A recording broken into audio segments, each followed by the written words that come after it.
할렐루야. 한 주간도 승리하셨습니다. 우리는 잘 살다가 또 주일을 맞이하였습니다. 그렇지만 인생을 살아가면서 어렵고 힘들면 사람들은 원망도 합니다. 왜? 인생살이가 고달프다 이 말씀입니다. 그래서 오늘 출애굽기 14장 10절부터 14절 말씀을 살펴보니 불평하는 이스라엘 백성을 볼 수 있습니다. 그래서 오늘 제목을 원망이라고 제목을 붙여봤습니다. 사람들은 위기의 순간이 오면 불평하는 것을 볼 수 있습니다. 여기 이스라엘 백성 말입니다. 애국 땅에서, 애국, 이집트라고도 합니다. 어쨌든 애국 그 이집트 땅에서 노예 생활하던 이스라엘 백성은 하나님의 종 모세를 통해 억압받고 괴롭히며 힘들었던 그 종살이를 청산하고 그 땅에서 비로소 탈출할 수 있게 되었다 이 말씀입니다. 평생 애국 땅에서 종살이를 하던 삶을 벗어난 이스라엘 백성들입니다. 제가 발음이 잘 안 돼요. 왜냐면 임플란트 하느라고 이쪽 어금니를 위아래 다 없어요. 근데 이를 안 보이는 줄 알았어요. 그냥 말하면 그런가 보다 했어요. 근데 저는 불편하지만 그런데 보는 사람도 이가 없는 걸 알게 된 것 같아요. 5살 먹은 손녀딸이 할머니 이빨이 없어 그래가지고 깜짝 놀랐습니다. 얘기가 지금 딴 데로 갔는데 발음이 잘 안 돼요. 앞니나 이런 위아래만 빠지면 발음이 잘 안 되는 줄 알았더니 어금니 쪽도 발음이 잘 안 되는 걸 알았고 그쪽으로 자꾸 이렇게 혀가 빠져버리면서 말이 꼬이기도 합니다. 잘 발음을 잘할 수 있도록 노력할 테니 잘 들으시고 은혜가 되시기를 바랍니다.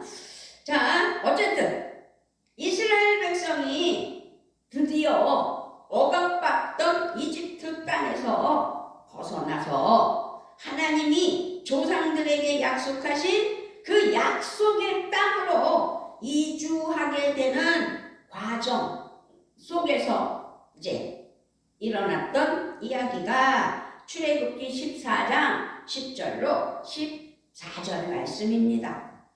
이렇게 하나님은 애국을 떠나 약속의 땅으로 향하는 이스라엘 백성에게 확실한 믿음의 증표를 보여주시며 출애굽시키는 역사를 나타내셨죠. 그것은 애국 땅에 내리신 10가지 재앙이 믿음의 증표였다라고 말씀드릴 수 있습니다.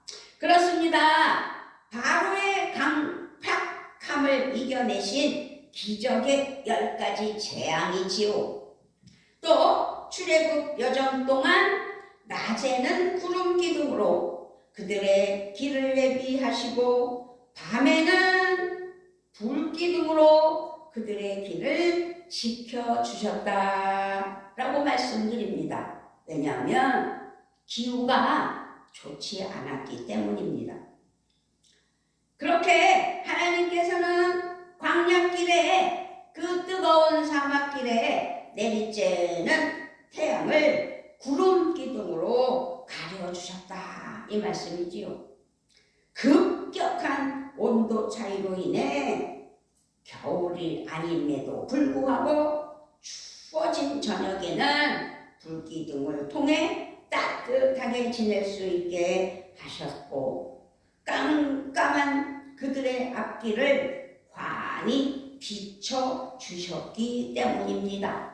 그렇게 하나님은 구체적이면서도 세심하게 이스라엘 백성들을 돌봐주시면서 광야길을 가게 하셨습니다. 우리는 출애굽 사건을 통해 이스라엘 백성을 구체적이면서도 아주 세심하게 돌봐주시는 하나님의 사랑을 살펴볼 수 있습니다. 하나님의 사랑을 받은 이스라엘 백성이 얼마나 하나님께 감사해야 한다라는 마음이 들지 않습니까? 그런데 이스라엘 백성들은 모세를 틈만 나면 원망했고 하나님을 원망했고 불만불평했던 것을 볼 수 있습니다. 그러므로 세상 사람과 달리 우리 믿는 하나님의 자녀들에게 가장 큰 복은 늘 언제나 하나님이 함께 하시는 것을 우리는 깨달아야 되고 불만불평이 아닌 감사할 줄 아는 믿음이 돼야 될 줄 믿습니다. 아멘. 그러나 오늘 이스라엘 민족들은 출애굽 사건 속 출애굽 여정에 감사하지 않았음을 깨닫고 오늘 말씀을 본문 삼아 함께하는 은혜가 있어야 될 줄 믿습니다. 아멘. 그런데요 11절 12절을 보면 원망하는 것을 볼 수 있어요. 누가? 이스라엘 민족들이. 11절 12절을 읽어봅니다. 시작. 그들이 또 모세에게 이르되 애굽에 매장지가 없어서 당신이 우리를 이끌어내어 이 광야에서 죽게 하느냐? 어찌하여 당신이 우리를 애굽에서 이끌어내어 우리에게 이같이 하느냐? 우리가 애굽에서 당신에게 이런 말이 이것이 아니냐? 이르기를 우리를 내버려 두라. 우리가 애굽 사람을 섬길 것이라 하지 아니하느냐? 애굽 사람을 섬기는 것이 광야에서 죽는 것보다 낫겠노라. 10가지 재앙으로 인해 자신의 의지를 굽혔던 이집트의 바로 왕은 결국 이집트를 탈출하던 이스라엘 백성을 뒤쫓아왔기 때문입니다. 뒤쫓아온 이스라엘 애굽 백성들을 애굽 군대를 보고 지금 이 이스라엘 백성은 불만불평하는 거지요. 10절에 바로가 가까이 올 때에 이스라엘 자손이 눈을 들어본즉 애굽 사람들이 자기들 뒤에 이른지라 이스라엘 자손이 심히 두려워하여 여호와께 부르짖고 그러면서 11절 12절에서 불만불평하는 것을 볼 수 있습니다. 지금 이 선별된 병거 600대와 이집트의 모든 병거를 동원했고 지휘관들을 다 데리고 이스라엘 백성을 죽이겠다고 쫓아오는 모습을 볼 수 있습니다. 우리는 본문을 10절부터 시작했는데 7절을 보면 선발된 병거 600대와 애굽의 모든 병거를 동원하니 지휘관들이 다 거느렸더라. 아멘. 이스라엘 백성은 거대한 물이 가득 찬 홍해를 앞에 두고 있었습니다. 그런데 뒤에는 지금 선발된 병거 600대와 애굽의 모든 병거를 동원하니 지휘관들이 다 거느렸다고 그랬지요?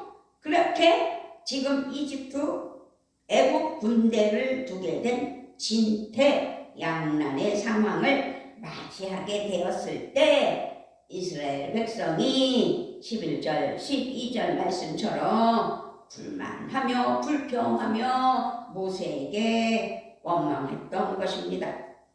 당황과 당혹함이 그들의 가슴 속에 피어오르기 시작했던 것입니다. 그러고 나서 그들의 마음은 이내 그 상황이 그들의 사고, 그러니까 생각을 마비시켜 버렸습니다. 그리고 그들의 시야, 바라보는 감정과 현실까지도 가려버렸습니다. 그렇게 되자 궁지에 몰린 이스라엘 백성들은 자신들을 억압하고 압제했던 땅, 그 지긋지긋했던 애굽에서 탈출시켜주고 그간 자신들을 보호해 주었던 민족의 지도자 모세를 원망하기 시작했던 것입니다. 그들이 또 모세에게 이르되 애굽에 매장지가 없어서 당신이 우리를 이끌어내어 이 광야에서 죽게 하느냐? 어찌하여 당신이 우리를 애굽에서 이끌어내어 우리에게 이같이 하느냐? 우리가 애굽에서 당신에게 이른 말이 이것이 아니냐? 이르기를 우리를 내버려 두라. 우리가 애굽 사람을 섬길 것이라 하지 아니하더냐? 애굽 사람을 섬기는 것이 광야에서 죽는 것보다 낫겠노라. 기가 막힌 이야기입니다. 살 길을 허락하신 하나님께 감사하며 앞으로 전진해 나가야 할 이스라엘 민족들이 홍해 앞에서 이렇게 원망하기 시작했던 것입니다. 제가요, 성경 66권에서 원망이라는 단어를 한번 찾아봤어요. 그랬더니 오늘 본문에서 원망이라는 단어는 없어요. 그런데 원망이라는 단어를 한번 찾아봤더니 37번 나오는데 출애굽에서 많이 나왔어요. 그만큼 이스라엘 민족이 원망을 많이 했구나라는 것을 알 수 있습니다. 위기의 순간에 불평하는 우리는 삶 속에서, 상황 속에서 원망을 하는구나 라는 것을 한번 생각해 봐야 돼야 되겠습니다. 이 세상에 태어나서 길을 모른다면 사실상 헤맬 수밖에 없는 것이 바로 우리 아니겠습니까? 요즘은 내비게이션이라는 것이 있어서 운전할 때도 내비를 안 틀면 운전하는 목적지를 갈 수가 없는 세상이 됐어요. 그만큼 우리는 확실한 것을 안내하는 내비를 의지하는 것이죠. 그런 것처럼 지금 이스라엘 백성들은 모세를 의지해야 되는데 하나님을 믿고 모세를 의지하며 하나님께 감사하며 출애굽한 은혜를 믿으며 목적지를 향해 가야 되는데 위기를 만났을 때 원망하는 것을 볼 수 있습니다.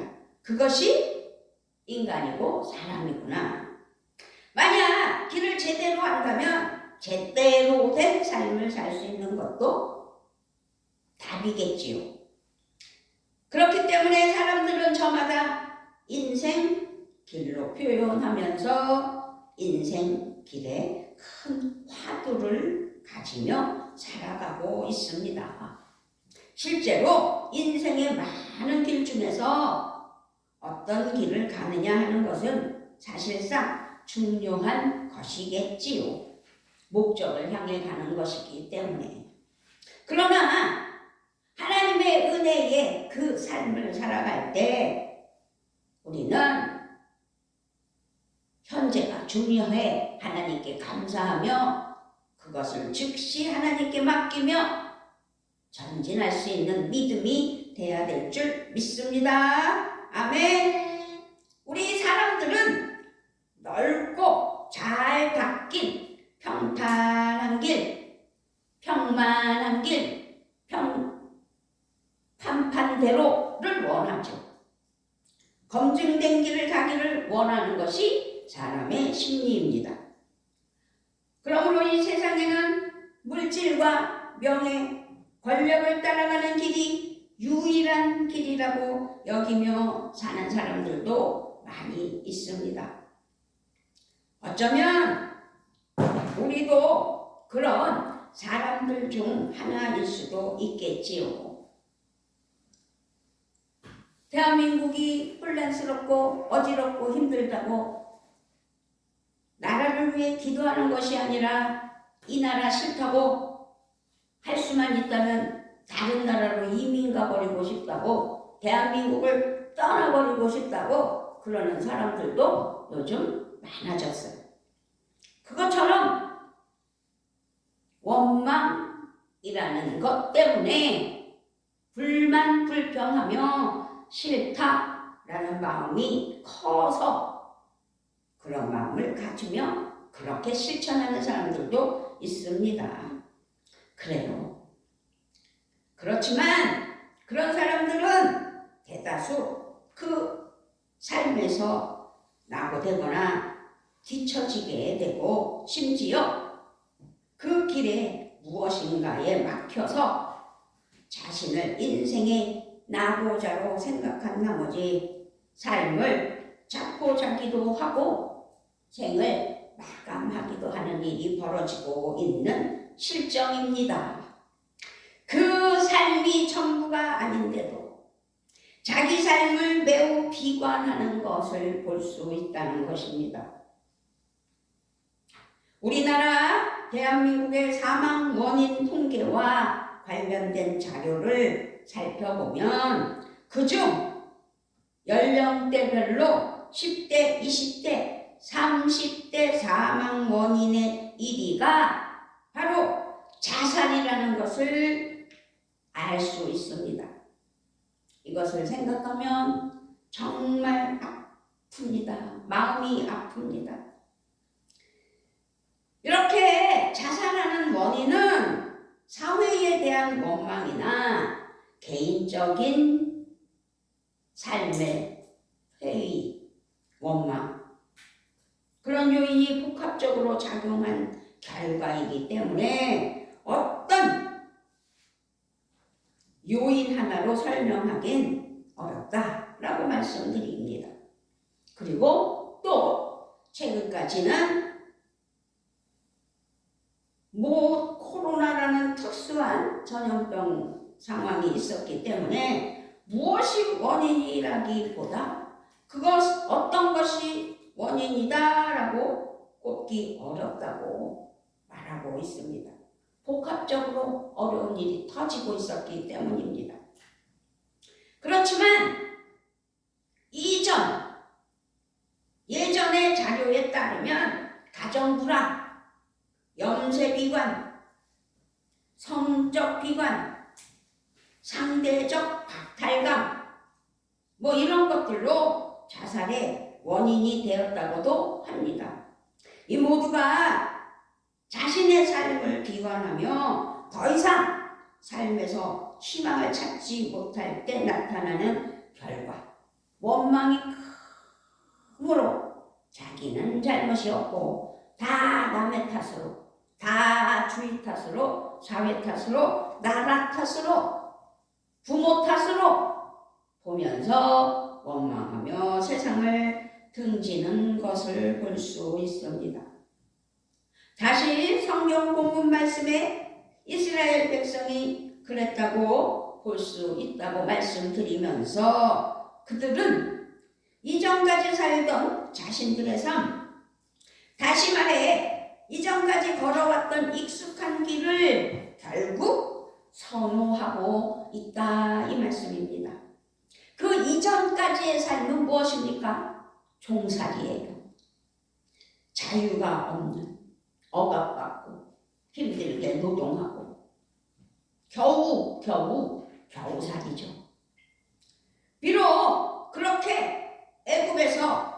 노예로 살던 삶을 그 삶의 길에서 희망을 찾을 수 있다고 지금 현실에서 착각하고 있는 모습을 보면서 그것을 선호하며 그 예전 것을 기억하며 모세를 원망하는 모습을 보니 안타까운 마음이 들었습니다. 개척자가 되어서 자신의 정든 고향과 친척과 아버지의 집을 떠나 하나님이 원하시는 곳을 향해 믿음의 길을 걸었던 아브라함과는 전혀 달랐다라고 볼 수 있습니다. 그저 그들은 현실에 안주하고 싶어 했던 것입니다.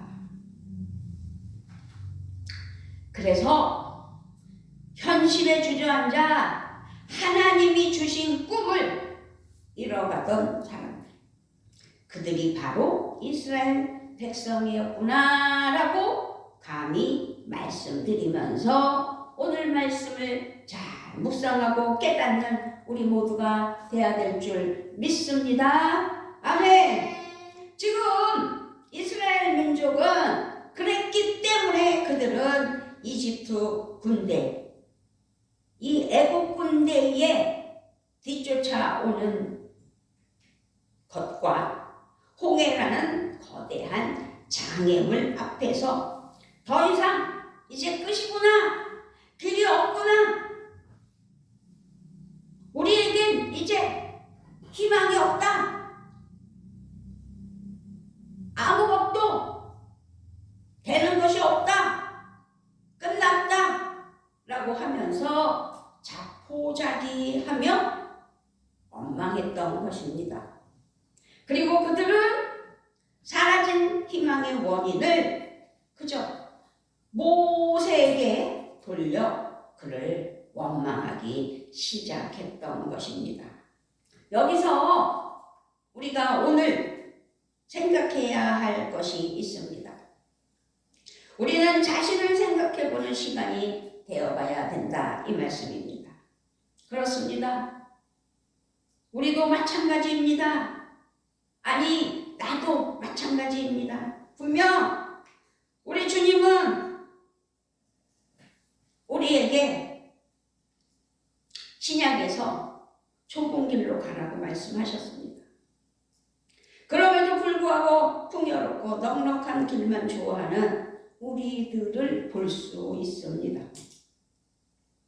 우리 삶에 좁고 험난한 삶을 만나게 될 때, 혹은 막다른 인생이 되어 앞이 캄캄할 때, 이런 여러 가지로 힘듦이 몰려올 때 우리는 이내 우리 하나님을 원망하고 불평하며 살지는 않았는지 자신을 돌아보는 믿음, 그리고 잘못된 것을 회개하는 은혜가 있어야 될 줄 믿습니다. 아멘. 할렐루야.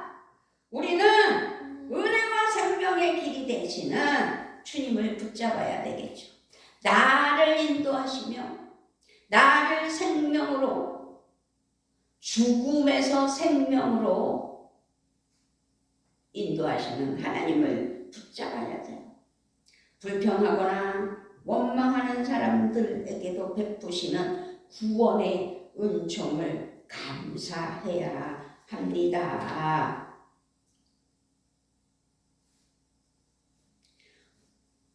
(13절에) 모세가 이스라엘 백성들에게 설명을 해요. 모세가 백성에게 이르되 너희는 두려워하지 말고 가만히 서서 여호와께서 오늘 너희를 위하여 행하시는 구원을 보라. 구원을 보라. 너희가 오늘 본 애굽 사람을 영원히 다시 보지 아니하리라. 모세는 확신이 있었어요. 원망하는 이스라엘 백성에게 구원의 영광이 있다. 구원을 보라고 말씀을 했습니다. 지금 이스라엘 백성은 거대한 물줄기 홍해를 앞에 두었고 뒤에는 서슬이 시퍼런 이집트 군대를 뒤에 두게 되면서 막다른 곳에 몰리게 된 건 사실입니다. 이 위기의 순간에서 이스라엘 백성은 너무나도 당연하듯이 자신들의 지도자인 모세를 탓하며 원망하며 불평했던 것입니다. 어쩌면 모세를 통해 자신들을 그곳에까지 인도하신 하나님을 탓했다고 볼 수도 있습니다. 하나님을 탓하며 원망하는 마음조차 가졌다라고 볼 수 있습니다. 그런데 이런 이스라엘 백성과는 달리 같은 위기에 봉착한 사람 지도자 모세 아니겠습니까? 모세는 누군가를 탓하며 원망하는 마음을 가지지 않았습니다. 이 사실이 우리에게 시사하는 바가 크다라는 것을 깨달아야 될 줄 믿습니다. 아멘.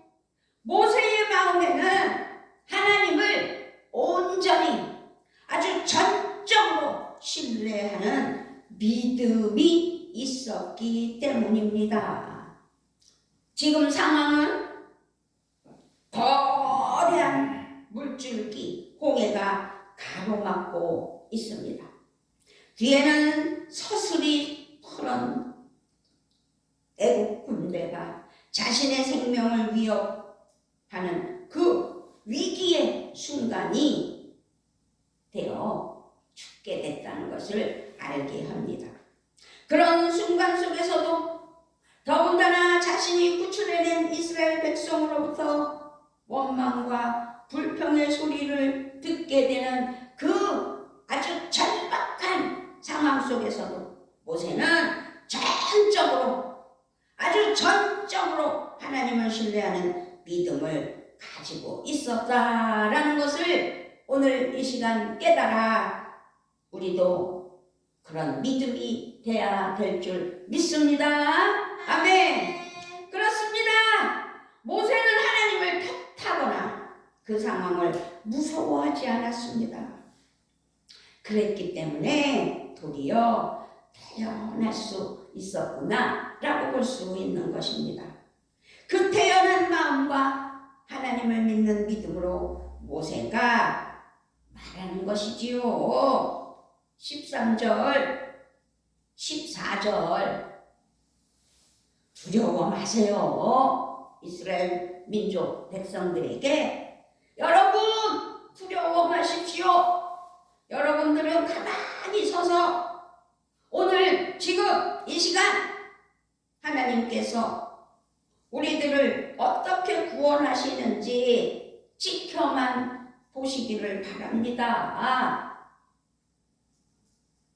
여러분들이 오늘 보는 이 애국 사람들을, 애국 군대를 다시는 볼 수 없을 것입니다. 주님께서 우리들을 사랑하시고 우리를 출애굽하시기 때문에 우리를 구하여 주시려고 싸워 주실 것이니 여러분 이스라엘 민족을 사랑하시는 하나님께서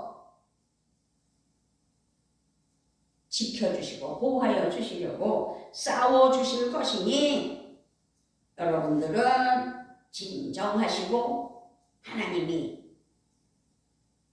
하시는 것을 보며 가만히 있어 주시기를 바랍니다 라고 호소했던 거예요. 그 말씀이 13절 14절 말씀입니다. 아멘.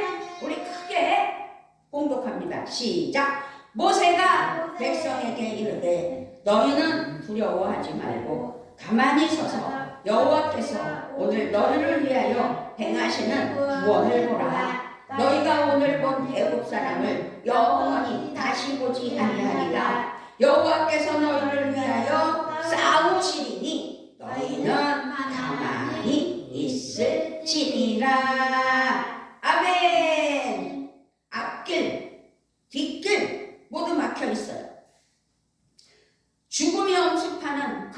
순간에 그 어려운 상황 속에서 모세가 이스라엘 백성에게 하는 말에 우리는 집중하며 하나님께서 나의 삶 속에 말씀하고 있다는 사실을 기억해야 될 줄 믿습니다.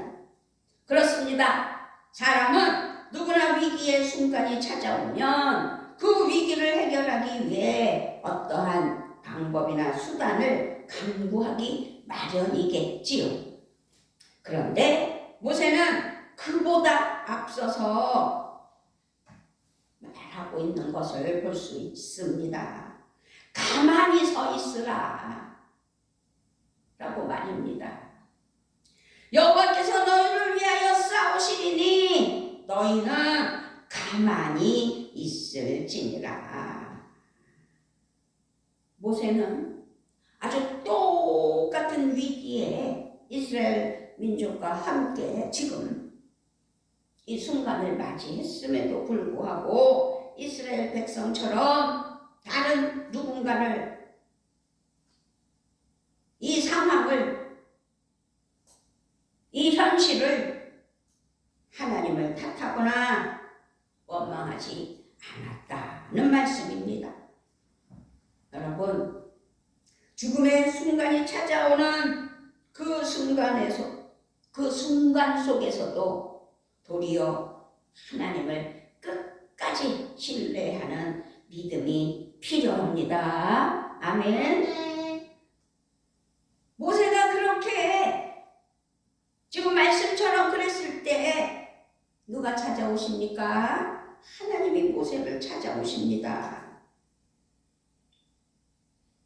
그렇게 사방이 완전히 막혀 오갈 데 없다고 여겨지던 그 상황 가운데 이스라엘 백성이 나아갈 길을, 홍해를 갈라주시는 은혜, 그리고 그 홍해를 건너게 하시고 이스라엘 민족들이 홍해를 건너고 뒤를 돌아봤을 때 이스라엘 민족들을 뒤쫓아오던 애국 군대가 쫓아와서 홍해 속으로 이르렀습니다. 그럴 때 하나님께서는 따라오던 군대를 어떻게 해결해 주셨습니까? 물로 덮어서 수장시켜 버렸습니다. 따라오던 군대를 해결해 주신 것입니다. 우리는 삶의 현장 속에서, 상황 속에서 앞길이 캄캄하고 뒤로 돌아갈 수 없는 어려움이 닥칠 때도 많습니다. 그 어려운 상황 속에서 때때로 사람들은 이스라엘 백성처럼 불평하고 누군가를 탓하며 좌절하고 낭망할 때가 많은 것은 사실입니다. 대한민국의 지금 이 혼란도 서로가 원망함으로 이 일이 벌어지지 않았습니까? 누구를 탓할 수 없습니다. 그저 자신을 탓하며 하나님 앞에 깨달아 기도할 수밖에 없다는 것을 알았으면 좋겠습니다. 이스라엘 백성들은 위기의 순간 모세를 탓하며 불평했던 것을 볼 수 있습니다. 원망을 했던 것입니다. 사실상 우리도 입버릇처럼 누군가를 탓함으로 자신의 의로움을 드러내고자 자랑삼아 자기의 스펙을 나타내는 사람들이 얼마나 많습니까? 내게는 잘못과 책임이 없다고 당연하듯 호소하는 것이 지금 현 시대의 삶이고 대한민국의 위정자들 아니겠습니까? 그리고 나 아니겠습니까? 우리입니다. 우리는 잘 알아야 될 것 같습니다. 우리를 위험에서 건져주시고 우리를 약속의 땅으로 인도하시는 분, 바로 우리 여호와 하나님 야훼이십니다. 이제 우리는 영원히 우리를 인도하시는 하나님의 그 은혜를 기억하며 원망의 삶이 아닌 감사의 삶, 구원으로 인도하신 하나님의 은혜, 죽은 영혼을 생명으로 옮겨주신 예수 그리스도의 십자가 사랑, 우리는 잘 알고 감사하며 살아가는 믿음이 돼야 될 줄 믿습니다. 아멘. 하나님은 이처럼 우리를 지켜주시고 건져내 주시는 분입니다. 이러한 놀라운 은혜가 주님으로 인해 기대와 희망을 품으며 사는 2025년 되시는 우리 모두가 되시기를 주님의 이름으로 축복하며 축원합니다. 아멘. 아버지 하나님 참으로 감사합니다.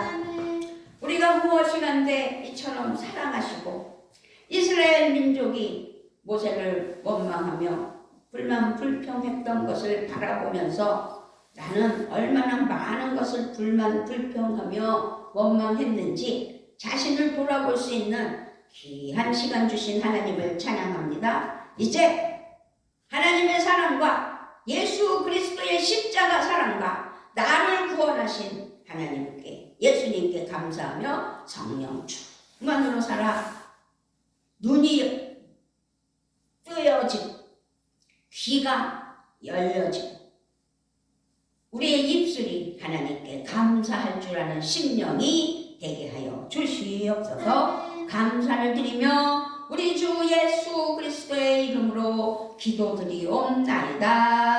아멘.